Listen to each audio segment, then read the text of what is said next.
Su señoría,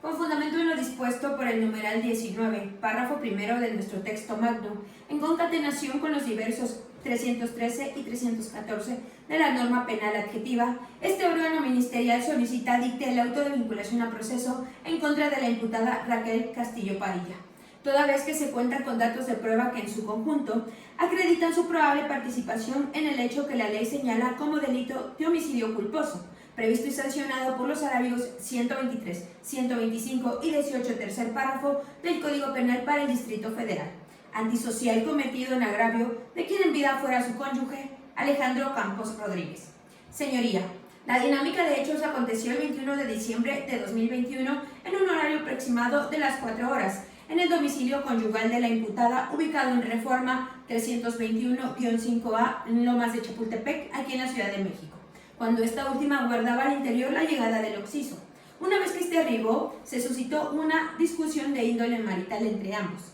la cual se intensificó al punto de que la imputada, con lujo de violencia y valiéndose de un arma punzocortante, en concreto un cuchillo de cocina marca 3 claveles, se abalanzó sobre la víctima, infringiéndole lesiones en al menos 2 ocasiones en la región del tórax y antetórax, que conllevaron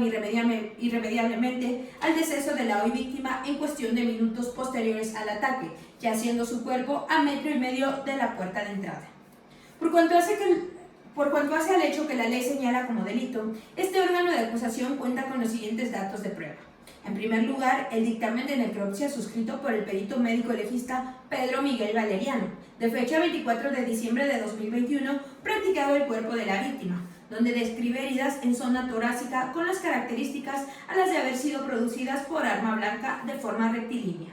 Una vez practicada la apertura de cavidades, se determinó la existencia de una primera lesión en la cara anterior del tórax a 144 centímetros del talón izquierdo y de una segunda en la región lumbar derecha del propio tórax, ambas producidas por la misma arma blanca, por lo que se colige que la causa de muerte fue una de estas heridas enunciadas, suscitándose esta entre las 4 y 6 horas del 21 de diciembre. Lo anterior, su señoría, se robustece con el reporte policial signado por el agente Alberto Jesús Olavarrieta, quien se apersonó en su unidad al aludido domicilio y manifestó ver en la entrada del hogar, a una distancia de 1,5 metros,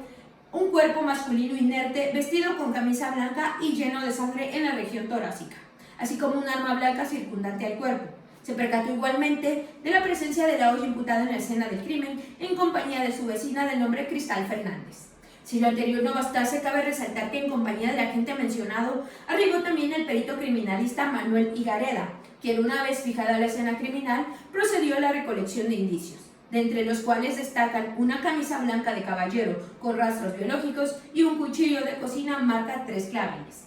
Con respecto a la probable participación, esta queda acreditada en primer momento con el acta de entrevista practicada a Raquel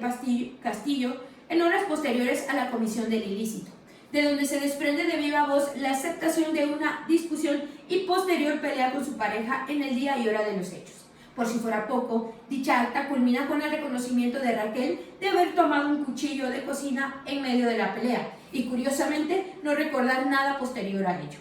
Aunado a lo anterior, su señoría deberá considerar el acta de entrevista recabada a Cristal Fernández, vecina y amiga de Raquel Castillo, quien manifestó que en el día y la hora de los hechos auxilió a la imputada, pues ésta le gritaba desesperada que le ayudara, diciéndole incluso que la había regado. Máxime que la propia Cristal revela haber presenciado el cuerpo sin vida de Alejandro en el lugar y posición descrito por los agentes. Dicho sea de paso, no manifestó advertir presencia de alguien más que no fuera Raquel. Cabe resaltar, su señoría, que la conducta reprochada no es una casualidad, sino el detonante de un cúmulo de abusos y conductas celópatas por parte de Raquel, habida cuenta que se obtuvo en la entrevista de Yanina Fernández, pareja sentimental de la víctima, quien reveló que Alejandro durante todo su matrimonio sufrió celos, insultos y acoso por parte de la propia esposa. Tanto es así que incluso el portero del edificio donde sucedieron los hechos, el ciudadano Tomás Andrade, dio fe de estos, pues declaró que días antes de los hechos escuchó claramente a la imputada gritarle a su marido: "Ojalá te mueras, pendejo". A consideración de esta fiscalía, ha quedado acreditado a través de nexos lógicos y causales la participación de Raquel en un hecho con apariencia delictiva, mismos que encuadran el tipo penal de homicidio al cumplirse con el verbo rector al privar de la vida a una persona, delito de naturaleza culposa al obviar un deber de cuidado y poder actuar de diverso modo dadas las circunstancias, atribuyéndole a Raquel su participación en grado de autor material, ya que todo momento tuvo dominio del hecho y lo cometió por sí misma, siendo por regla este delito de carácter instantáneo y consumado, dada la dinámica de los hechos y la naturaleza del tipo, tal como lo prevén los numerales séptimo, fracción primera, noveno, párrafo segundo, 13, fracción segunda, 302 y 303, fracción primera, todas del Código Penal Federal. Es por todo lo anterior, su señoría, que esta representación social reitera su solicitud de vinculación a proceso en contra de Raquel Castillo Padilla. Es cuanto, señoría. Señor juez, en respuesta a lo manifestado por la Fiscalía, este órgano técnico de defensa, con fundamento en los numerales 313 y 314 de nuestro Código Nacional de Procedimientos Penales, le solicita dicte auto de no vinculación a proceso a favor de la imputada Raquel Castillo Padilla. Lo anterior, toda vez que no se colman los requisitos del artículo 316 del ordenamiento penal in cita para su dictado. En específico, es la fracción cuarta, a razón de que en el presente caso se actualiza una excluyente de delito en beneficio de mi defendida, consistente en una causa de inculpabilidad, en concreto la de no exigibilidad de otra conducta basada en un temor fundado. Lo anterior está previsto en el artículo 15, fracción novena de nuestro Código Penal Federal. En primer lugar, usted deberá saber quién es Raquel Castillo Padilla, pues contrario a lo que ha advertido la Fiscalía, en palabras de sus propios compañeros de trabajo, se trata de una abogada admirable, una persona con un alto sentido de la responsabilidad, trabajadora y con ideales éticos admirables, no así de una persona aprensiva e inestable. Por cuanto hace el temor fundado, es puntual señalar que este se vino gestando desde el seno marital de Raquel y Alejandro hace mucho tiempo atrás, pues Fiscalía inteligentemente pasó por alto hacerle saber de la violencia física y psicológica reiterada que sufría la hoy imputada a manos de quien en vida fuese su cónyuge. Primeramente, deberá conocer los puntos que Fiscalía pasó por alto respecto al testimonio de la imputada, debido a que hizo omiso a ponerlo al tanto de que las supuestas conductas de Raquel, sus supuestas conductas violentas, no eran otra cosa más que un intento desesperado por defenderse de los abusos de Alejandro, pues ella, como relató, su matrimonio fue transitando de uno estable a uno trágico, pues Alejandro, con el paso de los años, comenzó a humillarla por el hecho de no poder tener hijos, a tal punto que dichos insultos transmutaron a diversos episodios de violencia física y psicológica, lo cual no ocurrió en una sola ocasión, sino que se repitió como una constante en todos los años que llevaron de matrimonio, llegando al extremo de Raquel tener que acudir al hospital a causa de dichas golpizas, tal y como obra en su declaración. Lo referido se concatena con el acto de entrevista practicada a la vecina del matrimonio, Cristal Fernández,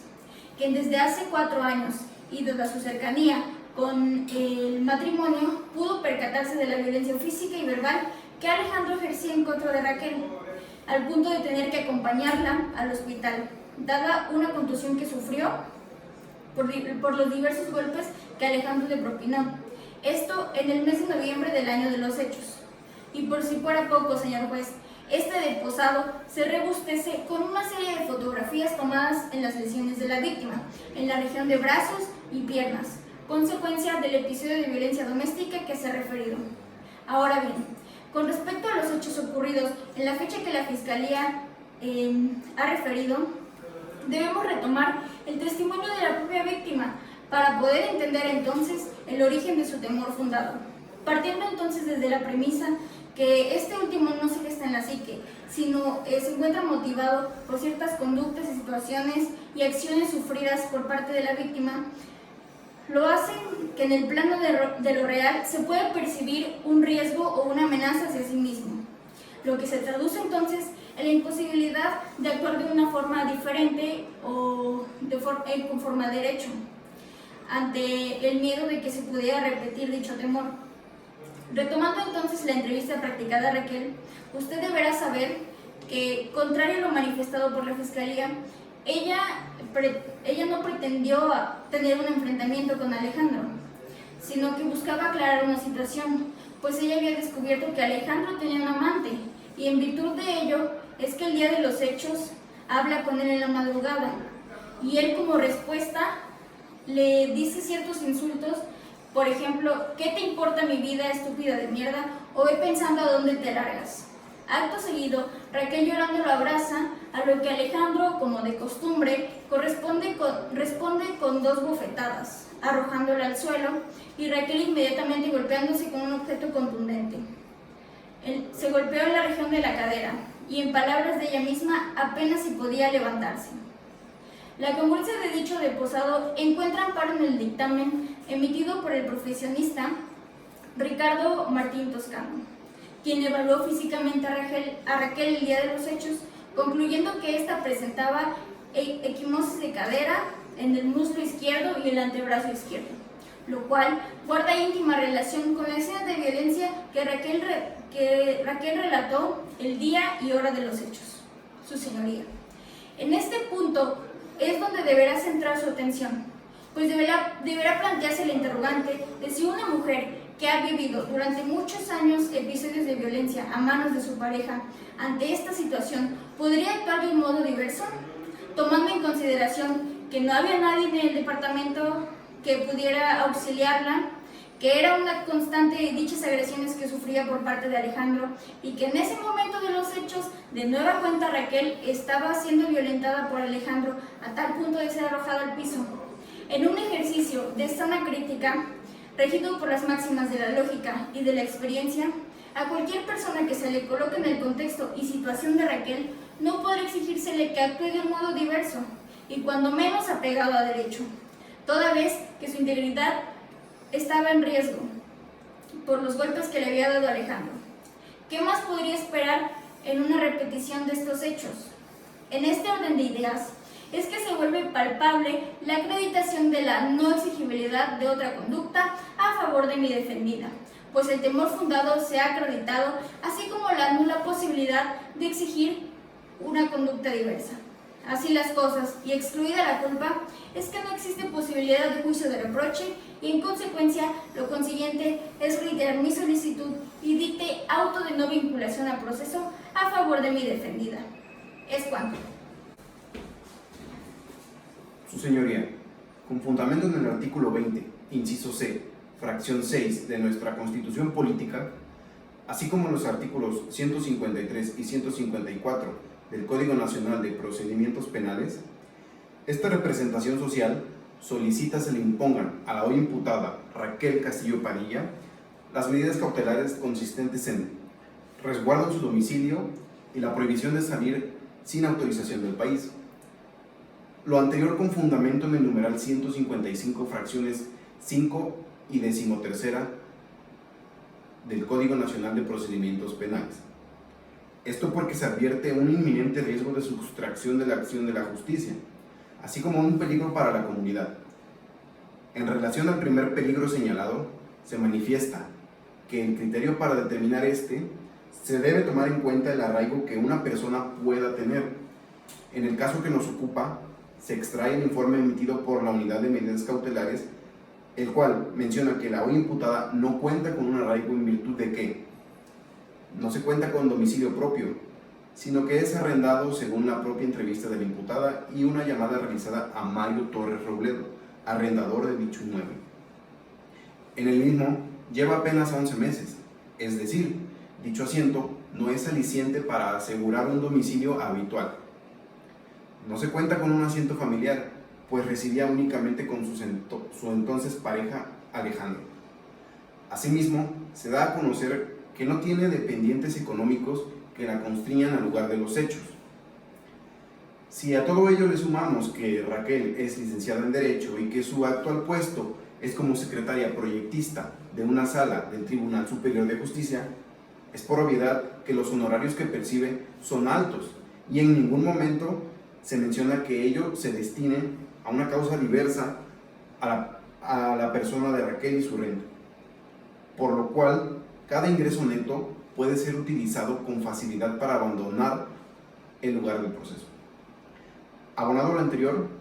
se debe considerar que la profesión que ejerce la hoy imputada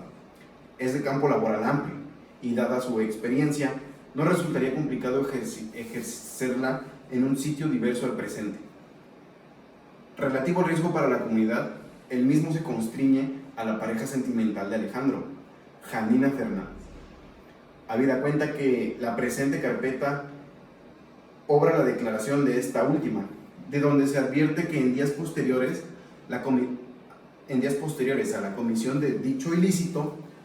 Raquel la ha contactado vía telefónica, amenazándola con arremeter en su contra si declara respecto al homicidio de Alejandro, proliferando igualmente insultos y amenazas al hijo que Janina espera, situación que se corrobora con una llamada practicada por la misma unidad de medidas cautelares a la ciudadana Janina en días posteriores al homicidio de Alejandro. Una vez acreditada la necesidad de cautela, habrá que hacer notar cómo es que las solicitadas son aquellas que menormente trastocan la esfera jurídica de Raquel. Las mismas resultan idóneas a razón de que, de ser el caso, le permitirían a Raquel continuar con sus actividades laborales a distancia desde su hogar y no dejar de percibir ingresos para solventar sus necesidades básicas, a la par que salvaguardan la integridad de la ofendida Janina Fernández, pues así se aseguraría que Raquel estará en un sitio diverso al de esta última. Asimismo, dichas medidas resultan proporcionales atendiendo al nivel de riesgo medio planteado por la UMECA en su reporte. En esta línea, dicha cautela representaría el principio de mínima intervención, pues no es invasiva de la esfera jurídica de Raquel al permitirle seguir desarrollando su actividad profesional e incluso personal, máxime que en ningún punto se manifestó que ella deba viajar por motivos laborales. Todo lo anterior redundará en beneficio del proceso, pues asegura la persecución del mismo y que éste no se vea entorpecido, y considerando que la cautela solicitada respeta los derechos fundamentales de la imputada. Es que esta representación social reitera su solicitud y se le impongan a Raquel Castillo las medidas cautelares consistentes en el resguardo de su domicilio y la prohibición de salir sin autorización del país. Es cuanto. Honorable juez de control, en respuesta a la solicitud de la representación social, esta defensa se opone a la imposición de las medidas cautelares enunciadas. Lo anterior encuentra su génesis en el hecho de que, contrario a lo expuesto, no se actualiza un riesgo procesal en ninguna de sus vertientes y, sin considerar razón de ser el caso, las medidas cautelares solicitadas contravienen los principios de idoneidad y proporcionalidad. Con respecto al riesgo de fuga, su señoría deberá tomar en cuenta que la imputada, si bien no cuenta con un domicilio propio, no menos cierto es que toda su vida ha residido en esta ciudad, lo que abarca sus estudios básicos, profesionales, núcleo social y familiar. Tanto es así que tras mucho esfuerzo y méritos propios, ha escalado hasta el rango de secretaria proyectista. Así, de la entrevista de la imputada se extrae que, si bien no cuenta con dependientes económicos, también lo es que, en sentido contrario, Raquel no cuenta con alguna otra persona que le apoye a sufragar sus gastos, por lo cual sus necesidades más básicas, que se traducen en renta, comida, agua, vestido, calzado y gastos propios del hogar, corren absolutamente por su cuenta. Situación que resta credibilidad a la hipótesis que, de ser el caso, podría darse a la fuga por sus facilidades económicas para abandonar el país. En segundo momento, no es dable el suponer que Raquel sí ha transcurrido toda su vida en esta ciudad, crecido, establecido y trabajado en la misma, de la noche a la mañana pretende renunciar a todo lo que ha edificado en años para perderle en unos momentos, a razón que, como se reitera, Fiscalía no demostró que ella cuente con alguna fuente alternativa de ingresos, o si quiere, algún otro empleo, por lo que resultaría más gravoso el sustraerse que quedarse a enfrentar el procedimiento. Relativo al segundo riesgo, resulta falaz que éste haya quedado acreditado en la inteligencia que no se cuenta con otra cosa que el deposado de Janina Fernández en contra de Raquel, asegurando que la imputada perpetró amenazas en contra de ella y de su hijo. Empero, dicho testimonio se encuentra afectado de veracidad, ya que Janina fue durante mucho tiempo pareja de la hoy víctima, a la par que este último sostenía un matrimonio con Raquel. Si a ello le sumamos que dicha aseveración no se encuentra adminiculada con alguna otra probanza, las amenazas hacia Yanina se ponen en entredicho. Sobre todo, si tenemos en consideración la lógica en mérito de que, ¿cómo podría Raquel haber contactado a Yanina si en todo momento la imputada se encontraba en la sede ministerial? Sería un sinsentido suponer lo contrario. Respecto a la proporcionalidad de las medidas, las mismas resultan gravosas, ya que el argumento autoral de la Fiscalía para justificarse se basó en que Raquel podría continuar con sus labores a distancia. Lo que la Fiscalía vio es que en fecha de 9 de diciembre del 2020 se emitió el Acuerdo General 37-2020, el cual se da la reanudación de plazos y el regreso escalonado de los órganos jurisdiccionales ante la contingencia por el virus COVID-19. Por lo que, considerando que esto entró en vigor, hace nugatoria la posibilidad de que Raquel tome sus actividades desde su hogar, lo que le generaría agravios no solo en el ámbito laboral, sino que se irradiaría hasta su campo económico y personal. De todo lo expuesto, se puede advertir que Raquel se vería menoscabada en su mínimo vital de imponerse semejantes medidas. Más aún, si tomamos en consideración que el reporte de riesgo emitido por la Unidad de Medidas Cautelares se advierte que durante la secuela procesal, Raquel en todo momento se ha portado cooperativa y no ha hecho esbozo alguno por darse a la fuga, ni se tiene antecedente de inobservancia de anteriores medidas cautelares o desacato de mandamientos judiciales. Así las cosas, una vez desvirtuado cada punto argumentado por la Fiscalía, es que se vuelve palpable que sus peticiones descansan en criterios subjetivos y desproporcionados, no así que en los elementos de hecho y particularidades del caso concreto que justifiquen la cautela. Al respecto, se ha pronunciado la Corte Interamericana de Derechos Humanos en el caso González y otros versus Venezuela, señalando tajantemente que la necesidad de cautela no puede presumirse, sino que debe fundarse en circunstancias objetivas y ciertas del caso concreto. Es en este tenor